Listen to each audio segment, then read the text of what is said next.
no further delay, then please. With no further delay, then please to call upon PM. You're here.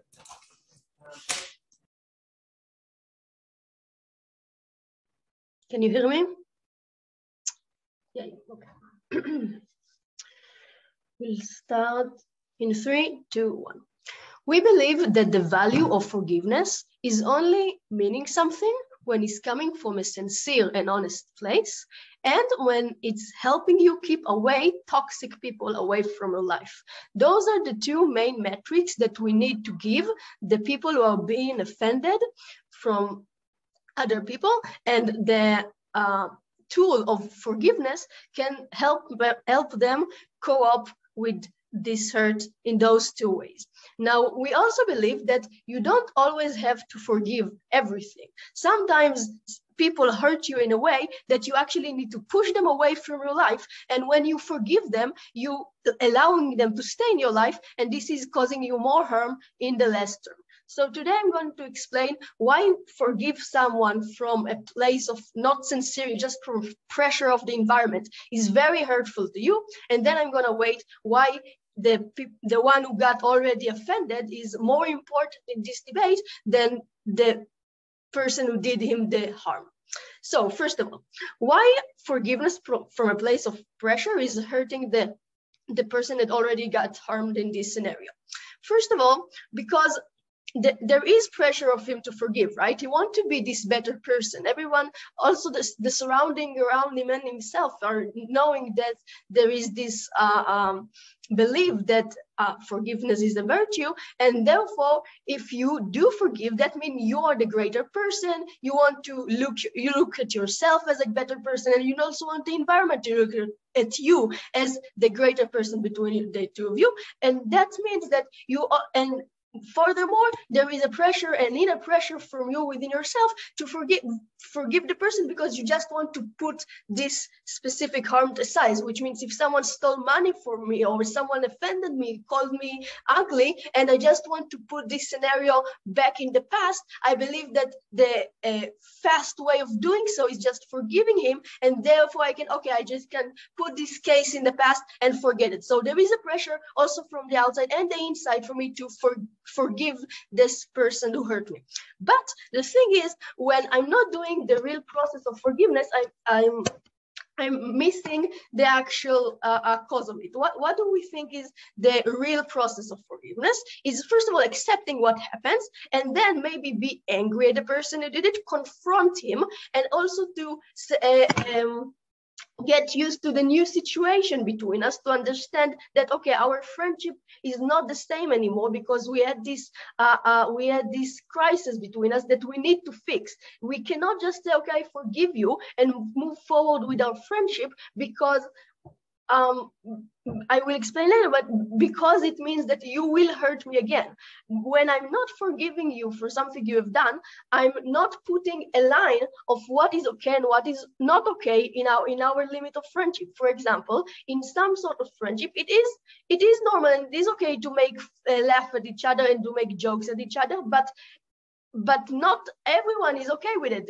And when you are calling me names that I don't like, and I'm not stopping you and say, okay, this is wrong, and now I don't want to forgive you because you've done me wrong, you will keep calling me names later on, and I will keep being offended from you because I didn't put this line of what is important to me and what is not.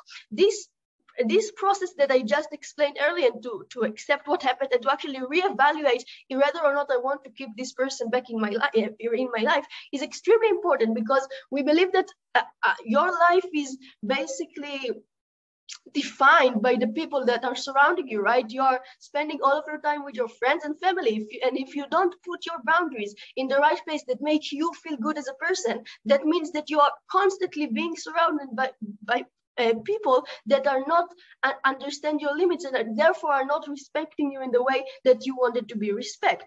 Furthermore, okay, wait, this is about that. Okay, so this is to establish why we believe when you are not, first of all, not forgiven, secondly, forgiving from a not real place, this is hurting you as you are already been defended. Now, why we believe that the person that already got offended is the most important in this scenario? First of all, please know that from the beginning, he's already in a minor position compared to the person who actually hurt him, right? Because he already got offended. He already didn't sleep at night because he kept thinking about the words that are being put in his face. He's the one that his self-esteem got hurt because he was thinking about all the vicious thing that had been told. He's the one that, I don't know, his money gets stolen. He's the one that actually facing the consequences of the people that hurt him. So that means that he already in a more vulnerable place. Before I continue with this analysis, I would like to take second position.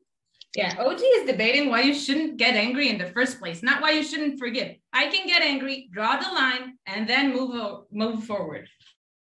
Okay, thank you. But we believe that the process of you being angry is only possible if you are not immediately forgiving, or not even immediately if you are not forgiven, period. That you cannot also forgive and be angry in the same time, because please note that forgive someone is mean for the majority of people. When I say, okay, I forgive you, that's the message that being received is, okay, I'm okay with what you've done. We can move forward from now on. The consequences are not, are not even existing, because now we're just, our friendship is as usual. So it is mutually exclusive that you cannot be angry and forgive. The forgiveness is coming after you already been angry. And this is what I'm explaining, that this process of accepting what happened and be angry and confront the offender, we cannot happen under the great pressure that you have from inside and from society to forgive. This is what we are explaining here. Now, furthermore about the harm that the person that already got offended feels. Not also that he's not putting the line, which means it is likely for him to be hurt again. We believe that now he is living with the feeling that he's been put in a corner when he had to forgive. He had to give up on his honor, and he had to give up of his values because he had to forgive. This is a great sense of just shame and just feeling less of a value of yourself. What value do you even have if you just forgive people that hurt you without confronting them and without putting them wrong? For all those reasons, please support.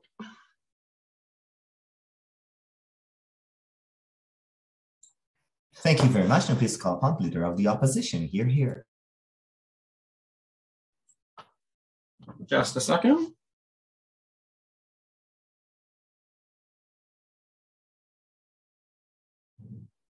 We'll finish into like a line, but we'll start. Am I audible? Okay. Yes, I will start in 3.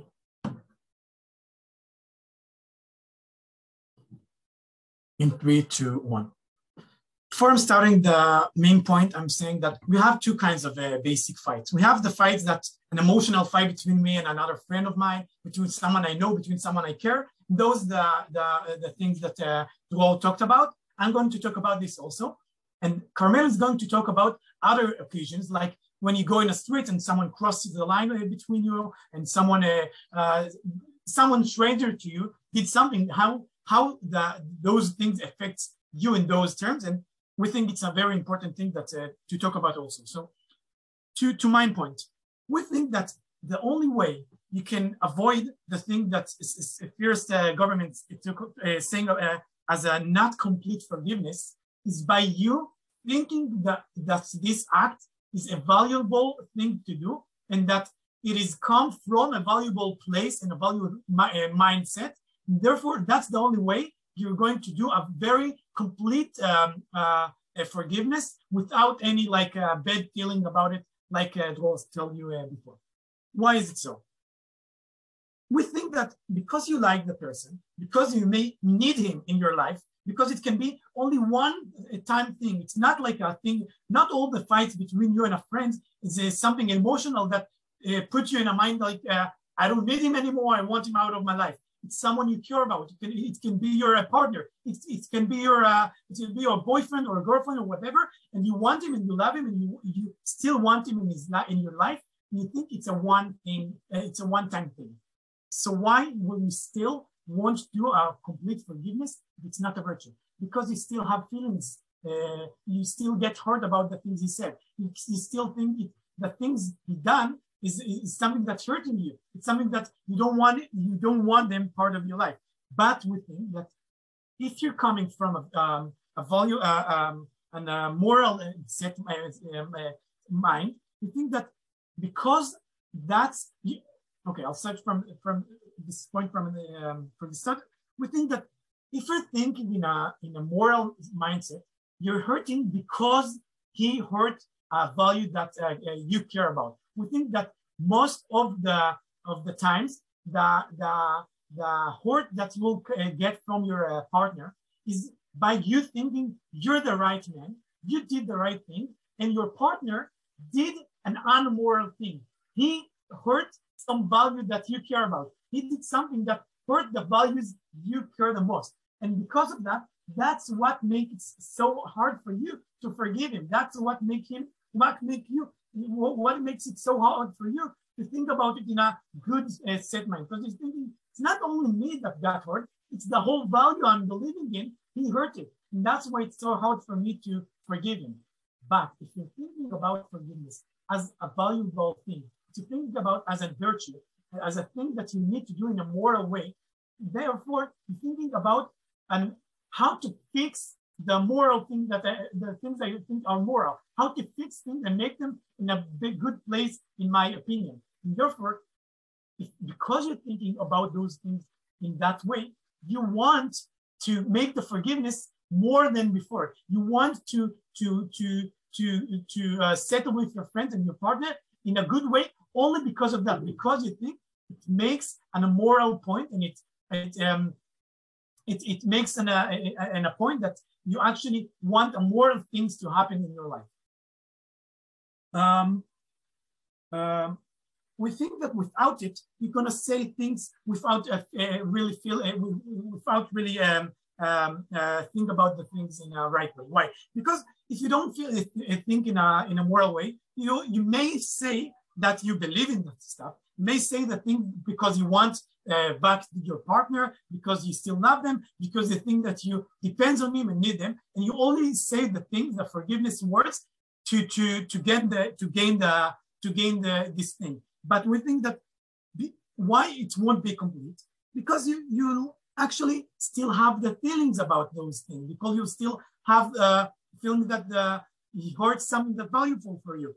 And we're thinking that the only way for you to actually think about it in a good way is in a complete way. It's by making it an harm thing. Second point for us is the point we started before is something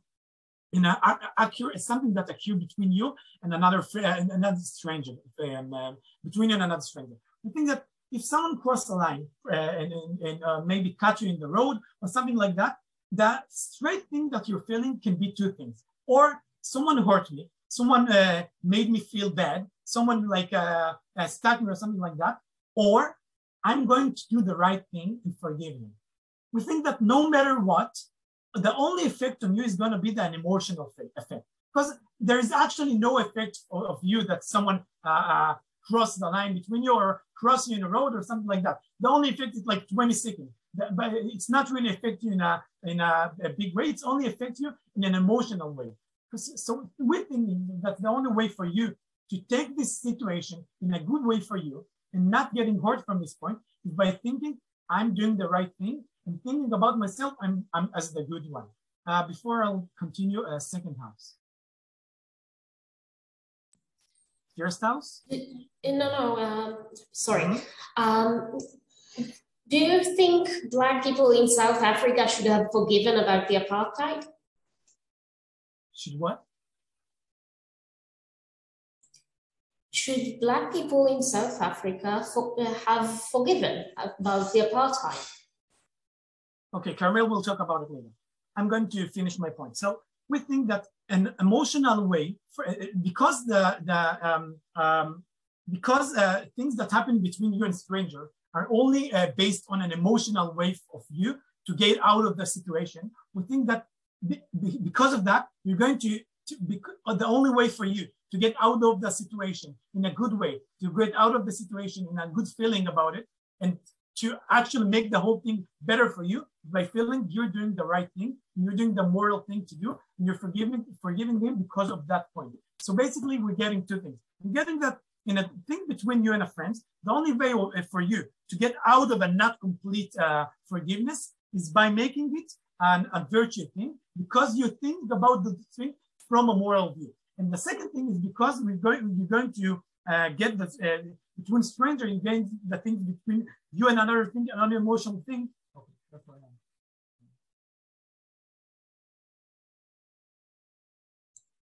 Thank you very much. I'm pleased to call upon Deputy Government.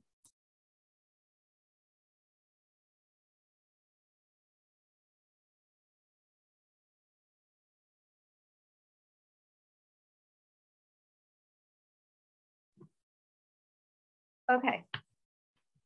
Sorry. Oh. Okay. I'm going to start 3, 2, 1. Okay. First of all, I'm just going to quickly rebuttal some of the things that we get from open government. First of all, that's the point about if you're walking the street and somebody, I don't know, like crosses you off and you get angry, like, oh, big deal. Like, I don't understand it. Like, okay, so I'm not going to, maybe I'll shout some mean thing at them. And then what's the odds that I won't like feel bad about it in a second and then just like say, oh, I'm sorry. Why do I need to give people that pat on the back that says you are such a good, virtuous person because you just like said you're sorry? Like, what? That's not important in this debate. That's not critical. Secondly, this whole case about complete forgiveness. Look, two things that they don't engage with. One, we don't believe, and Dror clearly states that we need complete forgiveness in every single case.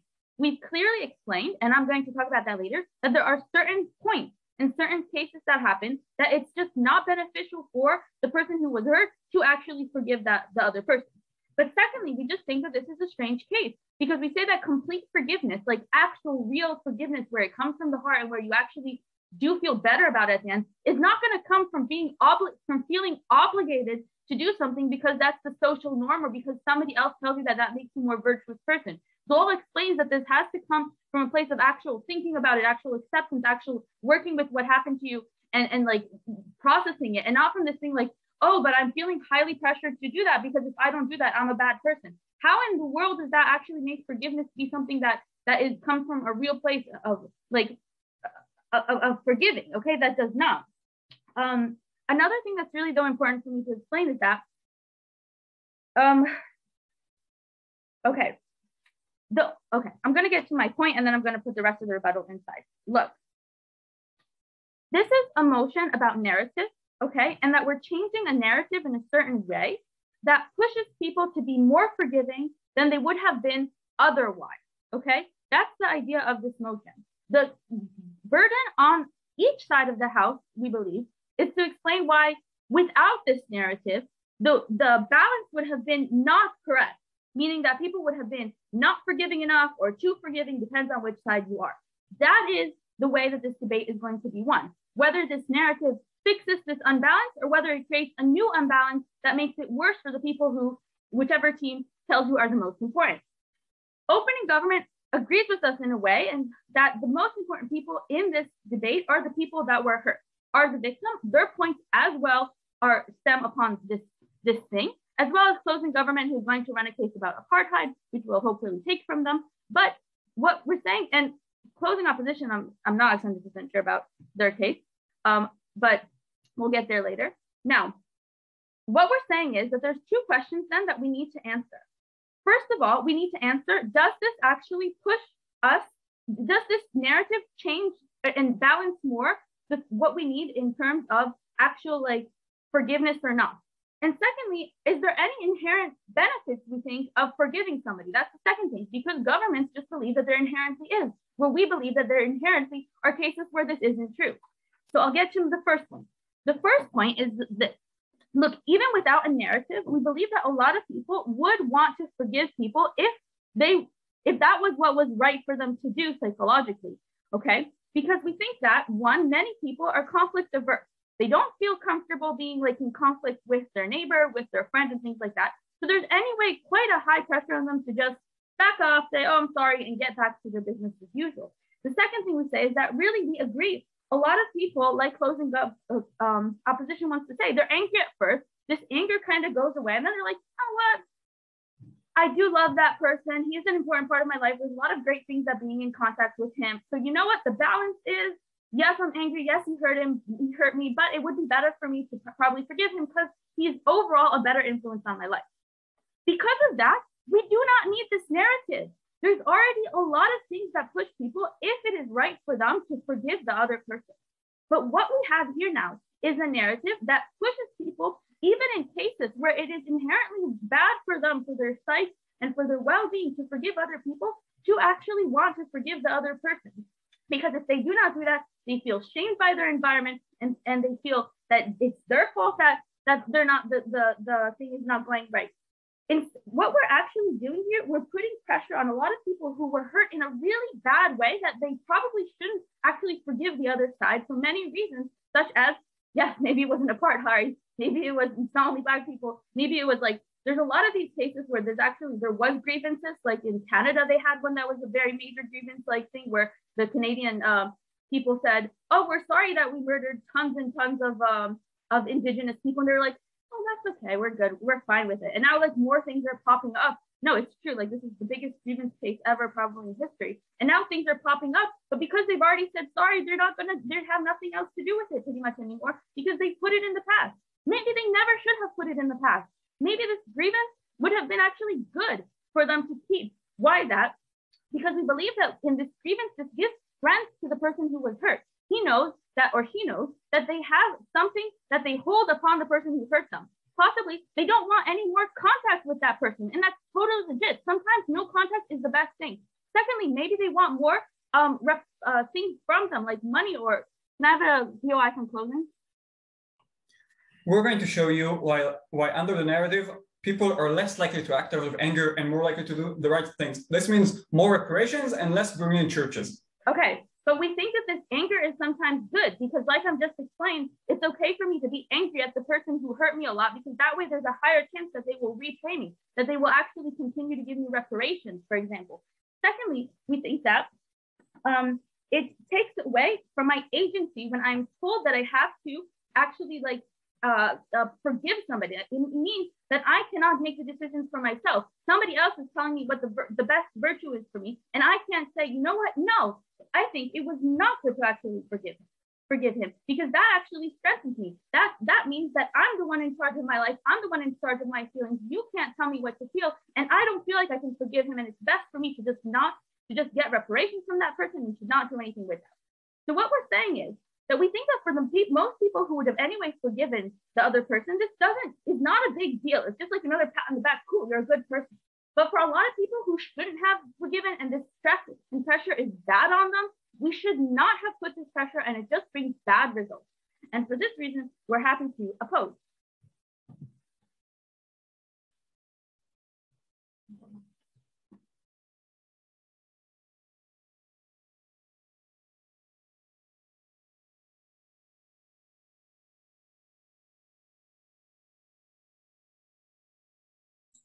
Thank you very much for the speech. And to finish the first half of this call upon Deputy of the Opposition, you're here.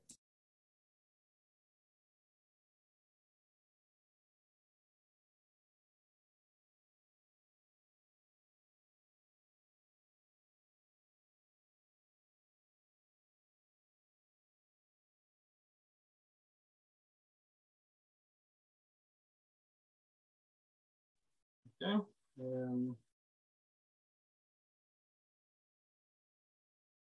Cool. Am I audible? Cool. Yes, you are. Wait. Nope. Oh, no. 3, 2, 1. I'm going to basically explain why we don't actually get a forgiveness if we don't have this narrative virtue is good, and that's basically going to be a whole point/rebuttal to OG. Before that, I'll swiftly answer to the POI that we got. Should Black people forgive white people for what happened in South Africa? So, depends. Forgiveness is a virtue, yes, but some things, like in our world, yeah, but we do agree that some things are unforgivable, yeah. We want people to strive toward forgiveness, but this isn't a vacuum. You're aware that you can't forgive murder. You can't, no matter how much you want, yeah, especially if it was someone close to you, you can strive to it. We want people to strive to it, but you don't necessarily can, just like OG said, and we're agreeing with it. But we'll add something like, sometimes just having a virtue and striving to a virtue doesn't mean that this virtue is your most important one. Yeah, that's why we do still think it's important, but we do accept that people might choose otherwise. Cool. So let's just explain why we just don't get actual forgiveness if we don't have the narrative that forgiveness is the virtue. Yeah, because why don't actually get it? So if it's not a virtue, it means that probably it's not virtue, and people are not like taught this, yeah, because we think of virtues as something that are important, something we want to accept, something we want to that everyone to have it, yeah. But if it's not a virtue, that means that we don't think it's important, and we don't think people want to have it, yeah. Meaning that some people, or at least a portion of people, just not going to care really about forgiveness if we don't tell them it's okay, yeah. So and again, if something isn't a virtue, if something isn't in my core beliefs, why would I strive to like act upon it, yeah? Because people act upon their beliefs, A, because we just think that we're doing what is good to us, but B, if we do something that we don't agree with, and a lot of people who do this, they just feel bad about doing something that they don't believe in, so they just don't do stuff they don't believe in because they themselves don't want to feel bad. So how do we know, like, this is why if we don't have this virtue, a lot of people are just not going to act upon it, yeah? And this, you can see how this could lead, this could lead to just people forgiving a lot less, meaning even if we get, we just get less forgiveness in the side of governments. But also, we just want to say that even the people who want to forgive us, just not going to be an honest forgiveness, because it's not going to be from a moral standpoint. It's going to be from a Talmud standpoint. Why is this? Yeah, because how do we know we don't actually forgive people? Yeah, because we just say that if we don't believe in it, and we had this like very big fight with the person we just had. Yeah, for example, we are in a relationship, and the person betrayed me. Well, friends, and the person like insulted me in front of everyone, and I don't know, published pictures of me and like hurt my core beliefs. Yeah, we say that in these cases there's a lot of hatred, there's a lot of pain, there's a lot of sadness between the two of you, and if you don't believe that forgiveness is actually a virtue, if you do, you might not actually believe it works. Again, not in your core beliefs. So why would you believe? Like, if you don't believe in it, why would you think why would you not believe in something and think that it works? If we don't think that it works, we just don't get this forgiveness. Yeah, because even if I say, like, every time that I say something, every time that I see this person, every time that I'm in an interaction with them, I'm just going to be reminded of this pain that I'm going through. Yeah, but and this is critical because in these cases, if we do get forgiveness and it's not something I believe in it, we think that this creates a scenario where people don't actually forgive people, but they do just to like get the relationships back and get like the good things that we got from the person, but still having this pain if we're hiding it or if we're straight out ignoring it. Now, in the meaning that I don't actually, I didn't actually forgive the person. I just like forgot about it for a bit just because the person gives me good stuff, and the next the next time something happens, like if any minor inconvenience could just like blow again, and because I didn't actually forgive the person. Yeah, so why do we think that like when virtue is when forgiveness is a virtue, you actually get good forgiveness, and forgiveness that you actually can put cases behind you? Yeah, because here's how the narrative works. Yeah, you see in a lot of like TV shows and movies where people betray each other and they still like and they're still okay with it. You see how even in some cases like some people got murdered and you were able to forgive like the person who murdered. There's a lot of cases that are just like, well, feeding people that even in hard cases, it's okay, it's possible to forgive. It's not necessarily a thing that you have to do, but it's possible to do. Meaning that, and it's important because we see a lot of relationships go back and they can put behind the incident that happened between both of the people. This is fed to society through the media, through the narratives that we're giving to them. And this is why we think that we should actually create a narrative where we can open the possibility to actually forgive people and get honest forgiveness. Before I continue, let's hear what CG is going to say. I don't think that having friends is a virtue, but I do that anyway. Okay, but friends, again, I can see how having friends is a virtue, but B, I do it like, I just don't really see how that's really relevant. Again,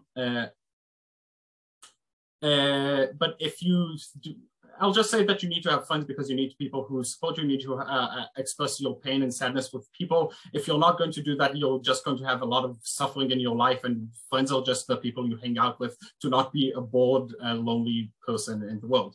So why does this narrative actually helps? Because when I have now this betrayal with my friend, and I know the narrative is out there, and I know it's possible. Yes, sometimes I might not be able to forgive him, but since I know it's a thing, since I see it around me, since I see it's honest and people can go through it, we think that the people will now have this option to. We think that the people will now have an option to like actually forgive, to consider the possibility of putting the incident between them behind them. And this is basically the definition of forgiveness that you just don't get on OG's side. Yes, it might be a forced forgiveness, like there might be some forced forgivenesses, but at least we get like honest forgivenesses on our side, which probably doesn't happen on your side for all these reasons. We call you to oppose the thingy.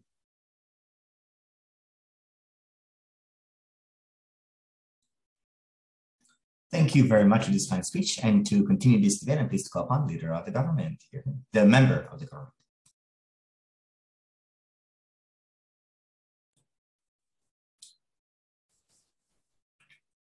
Okay, I'm going to have a very short rebuttal, then I'm going to get to my point of why forgiveness, or more correctly, the lack thereof, is important for us to improve as a society. First of all, let me explain what we meant in the POI. People do things that make them feel good, things that they need, things that they feel they need.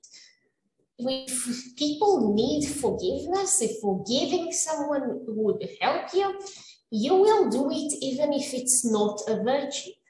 You can, even if it's not some ideal, you would do something that helps you. So that means the cases where we don't get this forgiveness, if it's not a virtue, is the cases where forgiving does not help you, or you don't think forgiveness is right. And in this case, we don't think forgiveness is even a good thing. Second thing about striving to forgiveness when it can't be done. So all agrees that not everything can be forgiven, or more like not everything should be forgiven, yet they think we need to strive to forgive. Striving to an ideal you can't achieve is something that would bring pain and suffering without much help. It means that you are forced to do something that is wrong, that is not virtuous. And we think it's wrong to put someone in this spot when they are actually helping themselves and us as a society. And now I will get to that point. we need the anger, we need the spite to separate right from wrong. When we forgive something, we say things might have happened, but everything is now okay. I got over it. Things are fine, and we can move on. But sometimes we can't move on. More than that, sometimes we shouldn't move on. We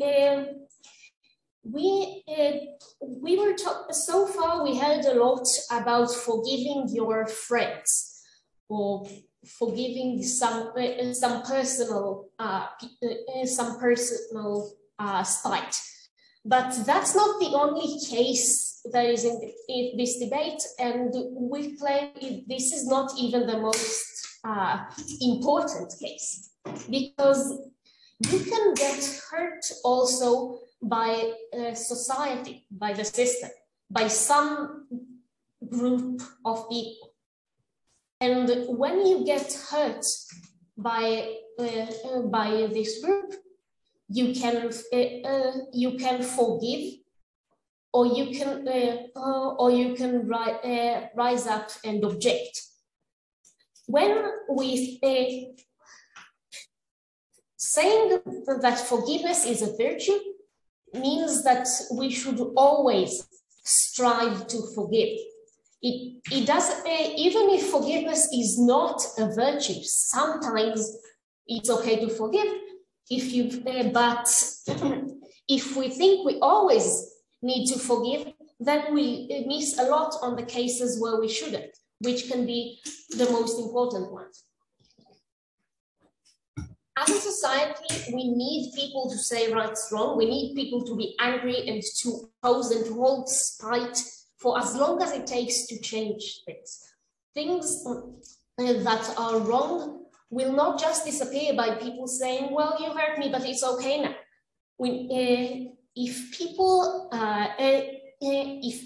don't oppose, if people don't raise the voices and say, I was hurt, and no, it is not okay that I was hurt, it is not okay that this situation is the social norm, then the social norm that will hurt them will not change. We want people to forgive, yes, but you know what we also want? We want people to be hurt less. We want to improve as people and as a society. And to improve as a society, we need someone to point out what's wrong. We need people to stand their ground and say, this is not okay. I do not forgive the system that did this to me. It has to change. It has to make reparation. Any POI, anyone? Please write in the chat. We have POI. Yeah. What in cases of oppression and apartheid, this motion does not fit the narrative. The oppressed are feeling that they demand change no matter if this narrative exists, yes or no. They might want change, but they will have less impact to cause it because society, the majority of it, would be against them. If forgiveness is a virtue we should aspire to, then no matter how much you've been hurt, you should aspire to forgive. It doesn't matter how much,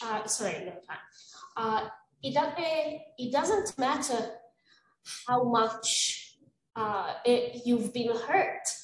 It's not okay that you are angry. It's not okay that you still feel spited. It's not okay that if you are angry about being wronged. If the people who are oppressed, who are hurt, are also victims to this false virtue, to trying and always forgive, then society is inclined to, rather than listen and right the wrong, to say, well, something bad might have happened here specifically, but you should forgive. And if we should forgive, then we also say that we shouldn't change. And that hurts our entire society. Thanks you.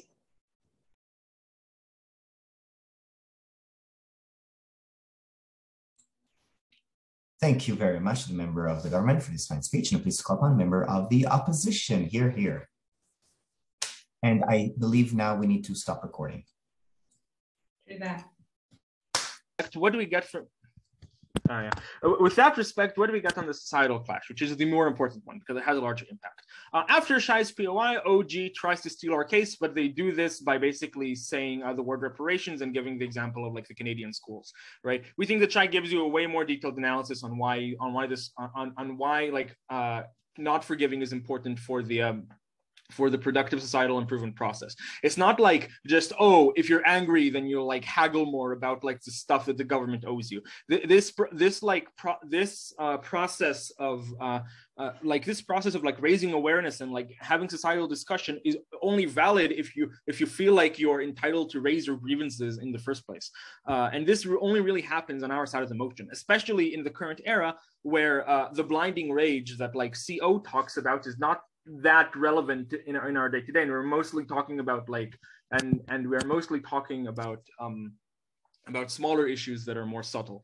Before I move on, CO. Yeah, CG's case is not comparative. They never prove that the lack of this narrative will cause less social change. They don't engage with my rebuttal. Cool. Okay, thanks. I'll get to that later. POI. The delta we're thinking about is the people it's good for you to make forgiveness with them, but you're not doing the good forgiveness with them because it's not from a valuable place. Okay, so with regards to OO's point, we think that it is very unclear who are these people that are not going to forgive, because you just get the idea that people don't want to, but here they will. We think that the point about like people generally wanting to reconcile and being risk averse, and people having like innate desires to do things that aren't like reinforced by society are enough to like minimize this case beyond importance. Regarding the point about not being comparative, we think that generally what the delta that this case offers is basically when bad things happen to you, you are pressured to forgive and move on. You're not pressured to confront and solve and do the things. We think that CO's analysis is very much one-sided on the forgiveness aspect, because if you're more likely to forgive, you're going to be more likely to confront. We think that generally when people talk about forgiveness, they only talk about moving on. If you're confronting someone, you're like, why are you making such a big deal out of this? You're not being a forgiving person. You're being a confronting person.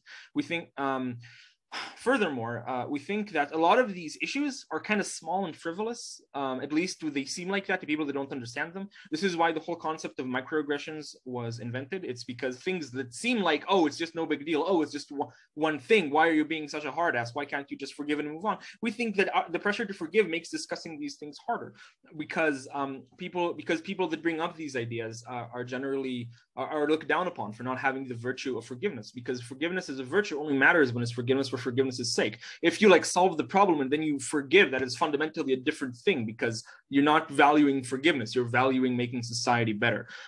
This is like the closing delta of why lack of forgiveness is important to the struggle, because if you forgive, you're less likely to solve these things in the first place. When it comes to people afraid to confront loved ones, I think that like with the kid and his parents, like societal virtue of forgiveness is like going to be like insanely secondary to like the quality of the parents themselves. I think the delta here is very small. We think that generally in interpersonal levels, when you hurt people like interpersonally, the bonds you have with each other are going to be stronger than the societal narrative to forgive. But when you're talking about like things about acquaintances, things about people of the workplace, people that are like semi-strangers that aren't like robbing you, but in societal issues, we think that forgiving on a societal level is something that this narrative works the most upon, because it's not interpersonal, because you don't have an interpersonal bond to force you to forgive without the narrative in and of itself. And these are exactly the problems that we solve better when we don't forgive and we talk about them. This is fundamentally why we're above OG, because OG focus on the interpersonal while we talk about societal, which basically has a larger impact and involves more people. Thank you.